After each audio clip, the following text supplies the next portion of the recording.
Hello there gorgeous space gamers, and welcome back to Pure Play TV for another video review. And today we're looking at the very geeky but very awesome Mars Horizon, which is out now on PS4, Xbox One, PC and Nintendo Switch. The version tested here is the PS4 version of the game running on PS4 Pro, and a code was provided by the publisher.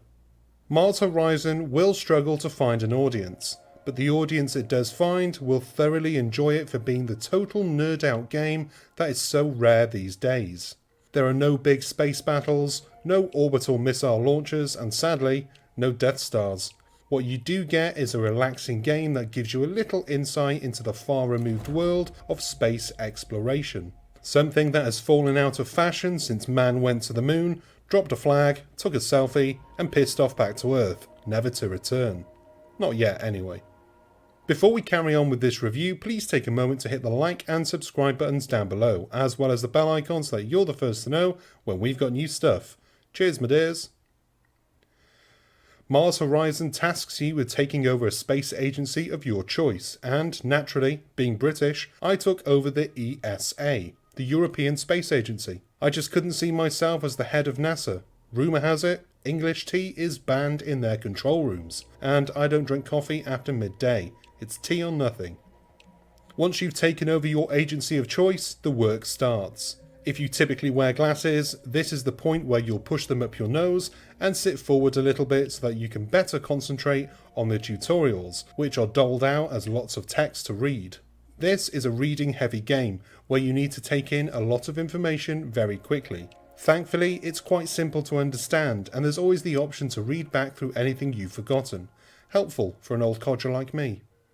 The first few tasks work to get you familiar with the game's systems of researching, building, expanding your agency, and even grappling with the finances. There are many spinning plates, but they'll rarely topple over.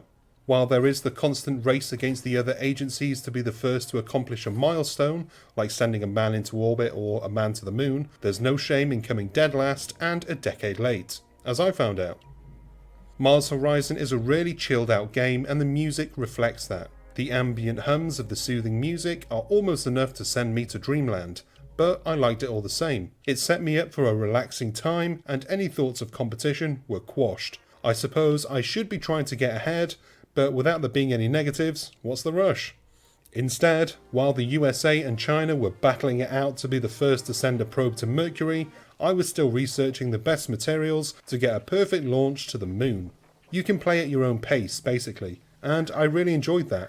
But if you want to get the trophies and earn supremacy in the space race, it's always there. Plus, a race isn't over until it's over. You could be lagging behind for years and years, slowly building up your funds and technologies, so that you may suddenly leapfrog the competition. Space travel is slow, a patient game, a marathon, not a sprint. You won't be able to get away with sitting on your backside at HQ doing bugger all though. You'll need to keep the public interested to gain support and to increase your monthly funding. Without funding increases, you'll be a long way from building anything worth sending to the stars, so it doesn't hurt to take on a few early missions if you've got the capital and the readiness. While there is the big space race against the other agencies, there's also the sense of community spirit. You can praise other agencies in the press and gain some brownie points with the agency in question, but it may annoy the folks back home. You can also take on diplomatic missions where you team up with another agency to complete a common goal, splitting the cost and the rewards. I like this, and it perfectly mirrors the real world in more than just space exploration. Competing companies work together all the time, and sometimes sworn enemies will find common ground, like me and my dickhead neighbour. I hate him, he hates me, but we both hate the bastard who keeps parking in our section of the car park. So we co-wrote an email to the authorities. It felt good, and then we went back to hating each other, respectfully. Mars Horizon does the same, albeit with fewer passive-aggressive emails. There's a lot to digest with Mars Horizon. Researching the appropriate tech is straightforward and at first a bit daunting. When you see the tech tree, it's easy to think, how the hell am I going to do all that? But it's really not that hard, and it doesn't take all that long either. Once you've finally got a few test launches under your belt and you're ready to take on some proper missions, things do get a little bit more complicated, but not much. Missions will be broken down into multiple sections, with each section giving you a mini game of sorts to play. They're more logical puzzles that require just a little bit of brainpower, but they are crucial if you don't want to botch your expensive mission at the last hurdle. The hard work really begins at home with your tech. Each launch gains XP for your chosen components, and they'll level up and become more reliable.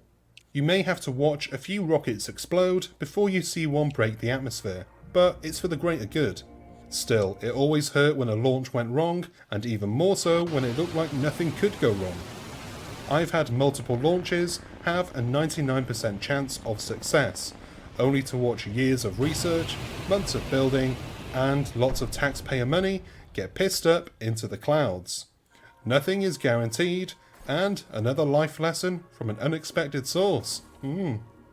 Progress is fast and satisfying, but there's still so much depth to it.